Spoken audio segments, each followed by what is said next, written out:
अब देखिए क्षारक के प्रकार में आपको हमने बता दिया था कि दो होते हैं, जल में घुलनशील क्षारक जिसे हम अल्कली बोलते हैं, और दूसरा था जल में अविलेय जिसे क्षारक ही बोलते हैं।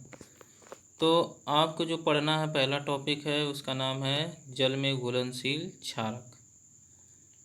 तो ऐसे क्षारक जो जल में विलेय होते हैं क्षार या अल्कली कहलाते हैं।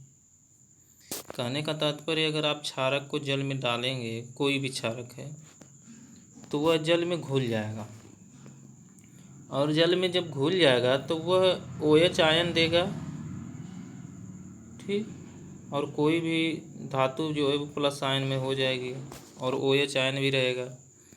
तो आप जैसे देखिए NaOH है, सोडियम हाइड्रोक्साइड है, तो जब Na प्लस में हो जाएगा OH माइनस में हो जाएगा, मतलब ये जल में जो है घुल जाएगा। और जल में जब ये घुलता है तो OH माइनस तो आयन तो देता ही है, साथ में ये है कि इसको अतिरिक्त किसी भी चीज़ की ज़रूरत नहीं पड़ती है घुलने के लिए। तो आपको सिंपल भाषा में समझना है कि जो क्षारक जल में घुल जाते हैं उन्हें ही हम क्षार कहते हैं। ये जो इंटर में आप पढ़ेंगे तो एल्कलाइन और एल्कली के बारे में जो आपको बहुत ज़्यादा मात्रा में पढ़ना है। तो ये हो गया आपका ऐसे क्षारक जो जल में क्या होते हैं, विलेय होते हैं। तो जो सोडियम हाइड्रोक्साइड है, पोटेशियम हाइड्रोक्साइड है, कैल्शियम हाइड्रोक्साइड है, अमोनियम हाइड्रोक्साइड है, ये क्या होते हैं, जल में घुलनशील क्षारक होते हैं। देखिए सभी क्षार क्षारक होते हैं। कहने का तात्पर्य कि जो जल में घुल जाते हैं उन्हीं को हम क्या बोलते हैं, उन्हीं क्षारक को हम क्या बोलते हैं, क्षार बोलते हैं। तो इसका तात्पर्य ये हुआ कि जो क्षार हैं, ये जितने भी घुले हैं सभी क्या थे, पहले क्षारक ही थे ना। तो सभी क्षार क्षारक होते हैं, लेकिन सभी क्षारक क्षार नहीं होते हैं, क्योंकि सभी क्षारक क्या होते हैं, जल में विलेय नहीं होते हैं। अगला जो टॉपिक आपको समझना है, तो उम्मीद करते हैं ये समझ में आ गया होगा कि सभी क्षार क्षारक होते हैं। तो जल में अविलेय या अघुलनशील क्षारक को हम क्या कहते हैं उसके बारे में देखिए जल में अघुलनशील क्षारक जो होते हैं वह लक्षण कैसे दिखाई देते हैं, क्षार की तरह ही दिखाई देते हैं, लेकिन कई गुण होते हैं जो ये प्रदर्शित नहीं करते हैं, मतलब दिखाते नहीं हैं। देखिए जैसे जल में अघुलनशील क्षारक जब अम्ल के साथ अपक्रिया करते हैं तो क्या बनाते हैं, लवण और जल बनाते हैं।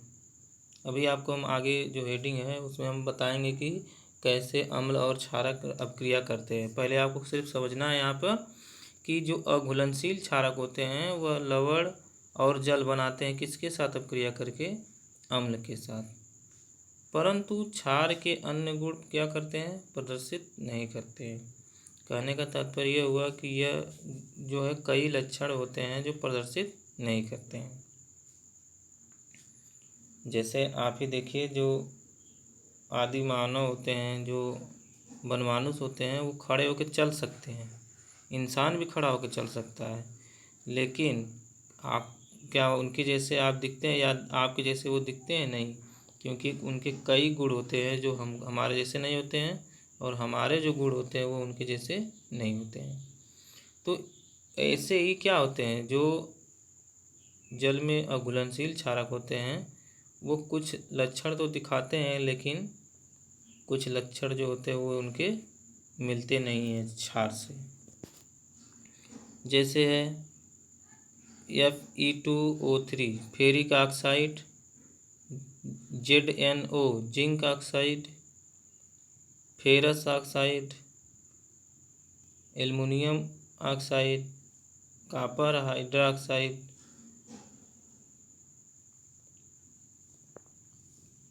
और फेरस हाइड्रोक्साइड। तो ये जो है आपको कुछ चीज़ें हैं जो आप देखिए, ये जो एग्जाम्पल है, उदाहरण है, इसमें देखिए क्या है, ये जब भी जल मतलब अम्ल के साथ अपक्रिया करेंगे तो ये लवण और जल बनाएंगे, लेकिन क्षार के अन्य गुण नहीं दिखाएंगे।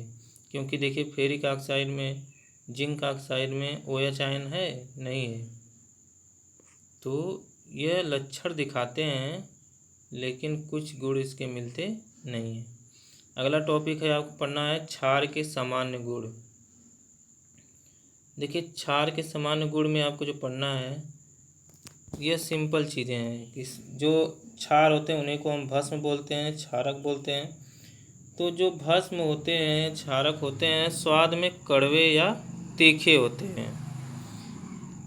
पहला पॉइंट। तो आप जितना भी चीज़ें तीखी खाएंगे, कड़वी खाएंगे, वह सब क्या कहलाएंगे? क्षारक कहलाएंगे। तो आपको कभी भी जब पेट में दर्द होना शुरू होता है तो आपको दवा दी जाती है, वो कड़वी दी जाती है, वह क्षारक होते हैं, जो जा कर के आपके अम्ल की मात्रा को कम कर देते हैं। जब आपके पेट में ज़्यादा अम्ल बनने लगता है, HCl बनने लगता है, तो उसको कम करने के लिए हमको क्षारक खाना पड़ता है। आप अगर करेला खा लेंगे तो वो भी तीखा होता है, तो वह भी क्या करता है, आपका पाचन सही कर देता है, क्योंकि वह भी क्या होता है, क्षारक उसमें पाए जाते हैं। नंबर दूसरा पॉइंट है, यह लाल लिटमस पेपर को नीला कर देते हैं। तो अम्ल क्या करते थे, नीले लिटमस पेपर को लाल कर देते थे, लेकिन यह लाल लिटमस पेपर को नीला कर देता है। भस्म या क्षार को अगर जल में मिलाएंगे तो उसमें से ऊष्मा निकलती है, और जब आपको पढ़ा दिए हैं कि जब ऊष्मा निकलती है तो ऐसी अपक्रिया क्या कहलाती है, ऊष्माक्षेपी अपक्रिया कहलाती है। नंबर 4 पॉइंट है कि क्षार को जब जल के घोल में आप घोल बनाए रहेंगे, क्षार का जब जल घोल बना देंगे, जलीय घोल, तो उसमें अगर आप हाथ डालेंगे तो आपको साबुन की तरह मुलायम नज़र आएगा। क्षार, 5वां पॉइंट है कि क्षार जो होते हैं अम्लों के साथ की अपक्रिया करते हैं, प्रतिक्रिया करके क्या बनाएंगे, लवण तथा जल बनाते हैं। तो ये हो गया आपका 5 पॉइंट सामान्य गुण के। अगला पॉइंट है जो है क्षारक की अम्लीयता क्या होती है। देखिए, किसी क्षार के एक अणु में जितना हाइड्रॉक्सिल आयन उपस्थित होते हैं, जो क्या कर सकते हैं, अम्ल से अपक्रिया कर सकते हैं। कहने का तात्पर्य है कि जितना hydroxyl ion OH minus ion किसी क्षारक से निकल सकते हैं किसी के पास जाने के लिए, मतलब कहने का अम्ल के पास, तो जितना निकल सकते हैं, जिस भी अणु से निकल सकते हैं, यौगिक से निकल सकते हैं, जितना भी OH आयन निकलेंगे उस अणु से, वही उसकी क्या कहलाती है, अम्लीयता कहलाती है। तो परिभाषा में देखिए, किसी क्षार के एक अणु में उपस्थित प्रतिस्थापन योग्य हाइड्रॉक्सिल आयनों की संख्या उस क्षारक की क्या कहलाती है, अम्लीयता कहलाती है। उदाहरण के लिए देखिए, जैसे NH4OH, KOH, ammonium hydroxide, potassium hydroxide, तो इसमें से देखिए एक एक हाइड्रॉक्सिल आयन निकलेगा, OH माइनस OH माइनस, और इसकी अम्लीयता क्या कहलाएगी, तब 1 है। ऐसे ही देखिए कैल्शियम हाइड्रोक्साइड, मैग्नीशियम हाइड्रोक्साइड में, इसमें OH क्या है, डबल है, तो यह क्या देगा, OH minus ion hydroxyl ion जो है 2 देगा, इसलिए इसकी अम्लीयता क्या हो गई, 2। फेरिक जो है हाइड्रोक्साइड में देखिए, फेरस हाइड्रोक्साइड में क्या हो गया,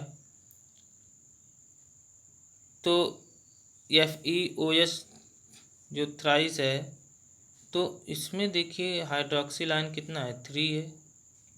एल्युमिनियम हाइड्रोक्साइड, इसमें भी देखिए OH आयन कितना है, 3 है, तो इसकी अम्लीयता कितनी हो गई, 3 हो गई। तो ये हो गया आपका क्षारक की अम्लीयता। आगे जो आपको पढ़ना है कि कैसे अम्ल किस धातु से अपक्रिया करते हैं, जल से अपक्रिया करते हैं, क्षार से अपक्रिया करते हैं, जो आपको जानना बहुत ही ज़रूरी है।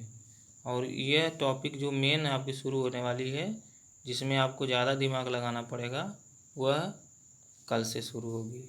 बाकी आपको जो भी चीज़ें समझ में ना आई हो आप कमेंट कर सकते हैं, आप हमसे पूछ सकते हैं।